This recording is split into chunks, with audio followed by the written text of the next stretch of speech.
Bismillahirrahmanirrahim. Assalamualaikum warahmatullahi wabarakatuh.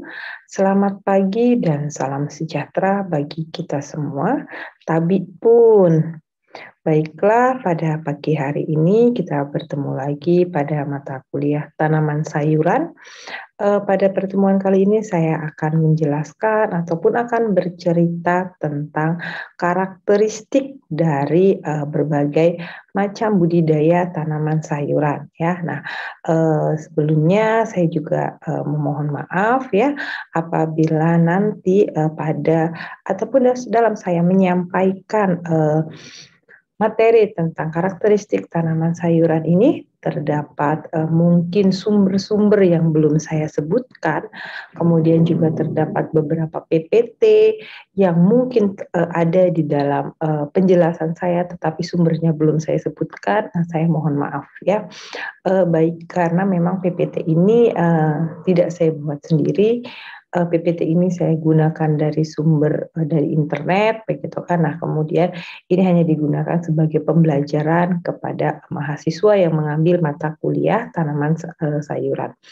Baiklah, jadi sebelum kita berbicara tentang karakteristik ataupun klasifikasi dari tanaman sayuran, tentunya kita harus memahami terlebih dahulu bahwa sayuran ini merupakan ya sebutan bagi bahan pangan gitu ya, asal tumbuhan. Nah, memang biasanya sayuran ini itu biasanya itu banyak mengandung kadar air yang sangat tinggi. Nah, kemudian sayuran juga dikonsumsi biasanya dalam keadaan segar ya. Jadi seperti digunakan sebagai lalapan. Dan ada juga beberapa sayuran yang dikonsumsi setelah diolah ya, setelah diolah secara minimal gitu ya. Nah, memang pada umumnya sayuran itu adalah tanaman ya, tanaman hortikultura yang memiliki umur yang relatif pendek. Nah, jadi kenapa disebut umur yang relatif pendek? Karena memang tanaman sayuran ini umurnya kurang dari 1 tahun, gitu ya. Nah, memang biasanya relatif pendek itu dibandingkan dengan tanaman hortikultura lainnya seperti tanaman buah-buahan, ya. Jadi biasanya tanaman sayuran ini umurnya relatif pendek dibandingkan dengan tanaman buah-buahan. Nah, memang di dunia ini tentunya banyak sekali ya jenis ataupun ragam dari tanaman sayuran. Sehingga nanti kita akan mengetahui, mempelajari karakteristik ataupun klasifikasi dari tanaman sayuran ini gitu ya. Nah, memang karena banyaknya jenis tanaman sayuran tersebut itulah gitu kan, sehingga memang tanaman sayuran ini memiliki berbagai macam jenis warna, kemudian berbagai macam jenis rasa, kemudian juga aroma maupun tekstur tentunya yang berbeda-beda antara tanaman sayuran yang satu dengan tanaman sayuran yang lain ya. Namun memang secara umum jika kita meninjau tanaman sayuran ya dari segi vitamin maupun mineral, di tanaman sayuran ini adalah sumber dari vitamin, sumber dari mineral, kemudian sumber dari serat gitu ya, kemudian juga banyak mengandung vitamin A maupun vitamin C gitu kan. Nah, memang setelah kita mempelajari buku ini gitu ya, ataupun setelah kita mempelajari kuliah ini gitu ya, setelah kita belajar tentang karakteristik dari tanaman sayuran ini, kami berharap bahwasanya siswa ini dapat ataupun mampu gitu ya mengenal berbagai macam jenis dari tanaman sayuran ya. Kemudian siswa-siswi ini ataupun mahasiswa gitu ya itu mampu ya mengetahui apa sih karakteristik ataupun ciri-ciri dari tanaman sayuran. Nah, ini adalah beberapa pustaka yang mungkin sempat ataupun bisa saya temukan gitu kan. Nah, makanya saya mohon maaf jika nanti memang terdapat beberapa pustaka yang belum saya cantumkan gitu kan. Nah, begitu kita mengenal ya tanaman sayuran itu kan, artinya kita juga harus mengetahui bahwa tanaman sayuran ini memiliki keanekaragaman gitu ya. Nah, kemudian juga tentunya gitu ya. Nah, memang keanekaragaman dari tanaman sayuran inilah gitu ya yang banyak terdapat di dunia ini, itu yang menyebabkan juga akhirnya banyak klasifikasi tentang tanaman sayuran gitu kan. Jadi memang ada karakteristiknya, kemudian ada klasifikasinya gitu kan. Secara umum tentunya berbeda antara yang satu dengan yang lain ya. Nah, memang klasifikasinya gitu ya, ada yang diklasifikasikan berdasarkan organ yang dimakan. Kemudian juga tanaman sayuran ada yang diklasifikasikan itu berdasarkan cara budidayanya. Kemudian juga ada yang berdasarkan cara tumbuhnya gitu kan, terus juga hutannya gitu ya. Nah, memang kan tanaman yang tentunya sudah dikenal luas sekali jenisnya, sehingga tadi itu banyak klasifikasinya ya. Jadi 10.000 jenis, berapa yang 50 jenis yang memiliki nilai sayuran ini memang memiliki banyak manfaat. Itu tadi kesehatan, karena banyak mengandung vitamin, mineral. Akhirnya kalau kita kekurangan sayuran, itu tanaman sayuran ataupun tanaman hortikultura ini dibutuhkan dalam jumlah gitu ya. Nah, memang vitaminnya bermacam-macam vitamin. Jadi kalau kita kekurangan vitamin pada mata gitu ya, ataupun rabun gitu, lebih mudah terserang beri-beri. Kemudian kalau kita kekurangan vitamin C ataupun gusi berdarah gitu ya. Nah, kemudian begitu juga kekurangan vitamin itu menyebabkan selain itu peranan ya dari juga dalam bidang ekonomi gitu, karena memang tadi punya peran dari bidang ekonomi.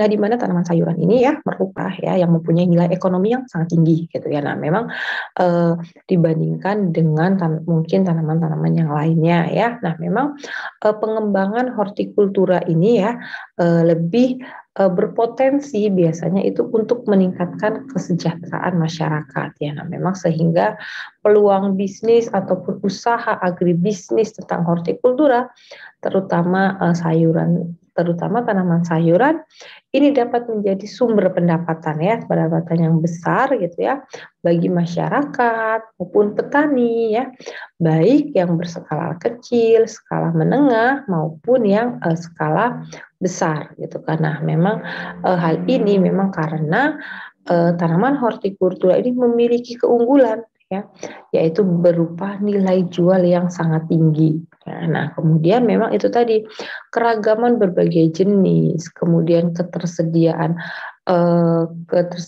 sumber daya, lahan, dan teknologi, serta potensi serapan pasar ya yang ada di dalam negeri maupun pasar internasional itu terus meningkat.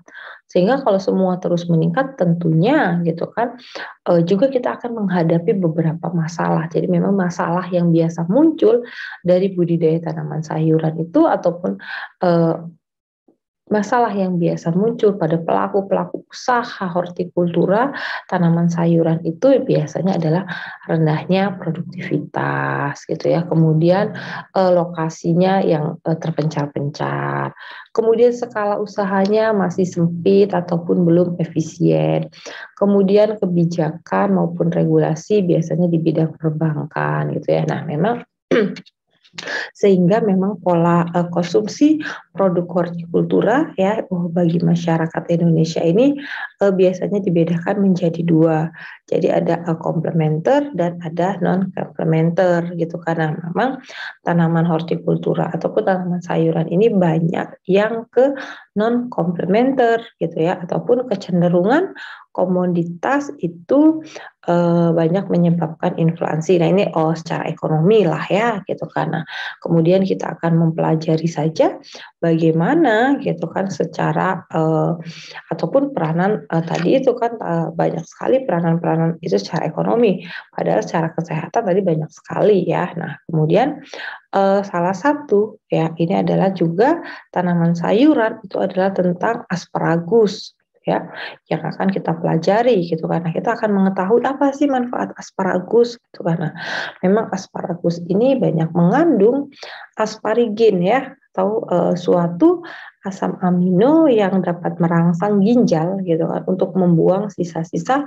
metabolisme dalam tubuh. Nah, kemudian juga dapat meningkatkan sirkulasi darah, kemudian membantu melepaskan deposit lemak ya dari dinding-dinding pembuluh darah gitu kan. Nah, kemudian sehingga setelah dilepaskan kemudian dibuang begitu kan.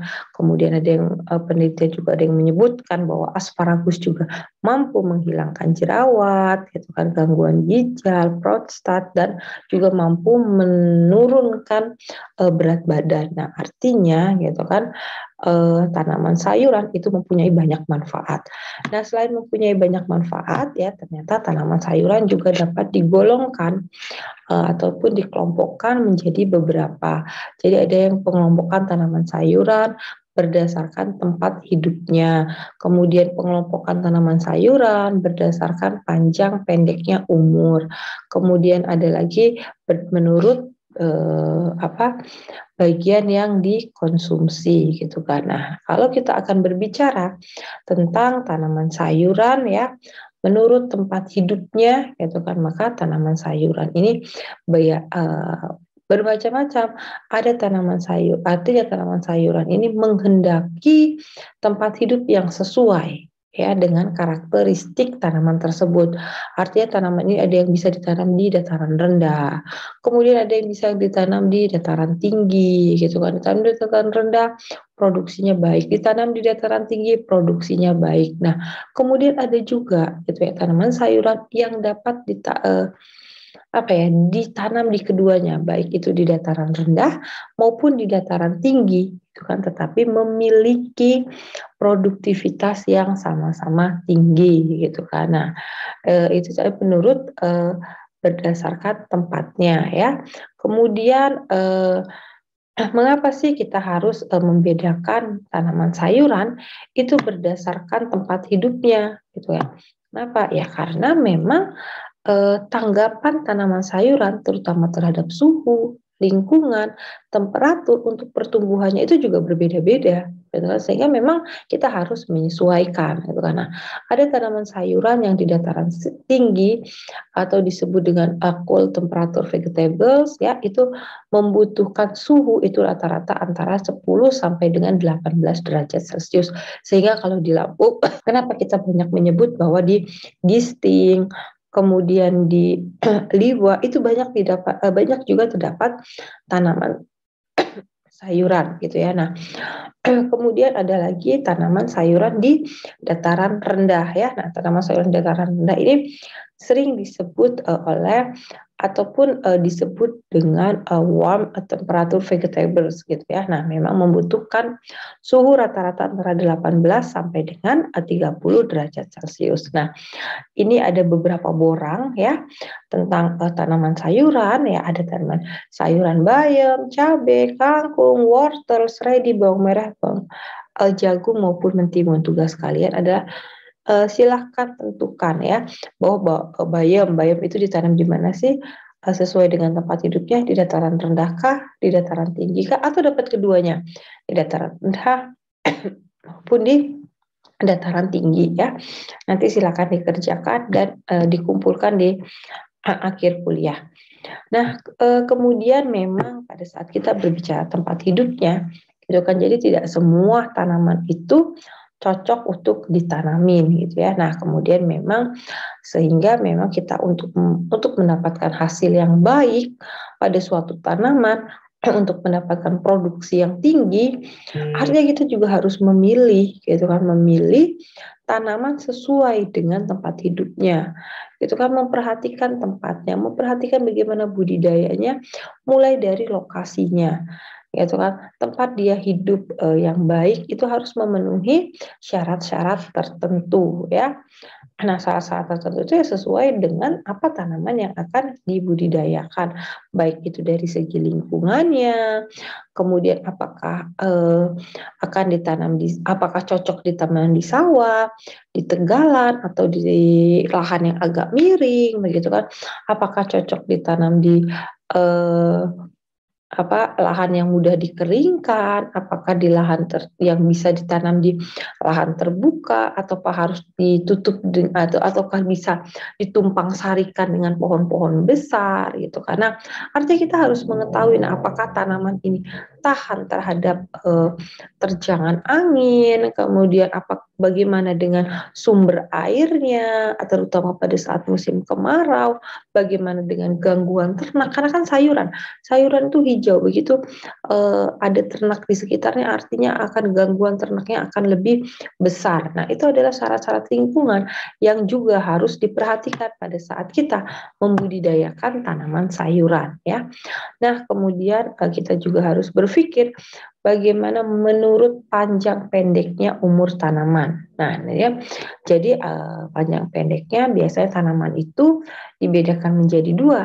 Ya, ada tanaman sayuran musiman dan juga ada tanaman sayuran tahunan ya. Nah, memang tanaman sayuran musiman ini biasa tanaman sayuran musiman ini dia hanya satu kali musim, hanya semusim gitu kan. Jadi biasanya dipungut hasilnya 1 2 3 kali kemudian sudah selesai. Gitu kan, ataupun dipungut sekali selesai. Contohnya bayam, kangkung, kacang tanah, kacang panjang, tomat, kol atau kacang-kacangan, kacang tanah ya. Itu dipanen sekali itu selesai, artinya semusim. Nah, kemudian juga ada tanaman sayuran tahunan ya. Di mana tanaman sayuran setahunan itu tanaman itu dapat tanaman yang umurnya itu bisa mencapai 1 sampai 3 tahun. Artinya kita bisa mengambil hasilnya, produksinya berkali-kali. Ya, tetapi ya tetap perawatannya harus tetap, bukan sekali dirawat sekali kemudian kita panen terus tanpa merawatnya.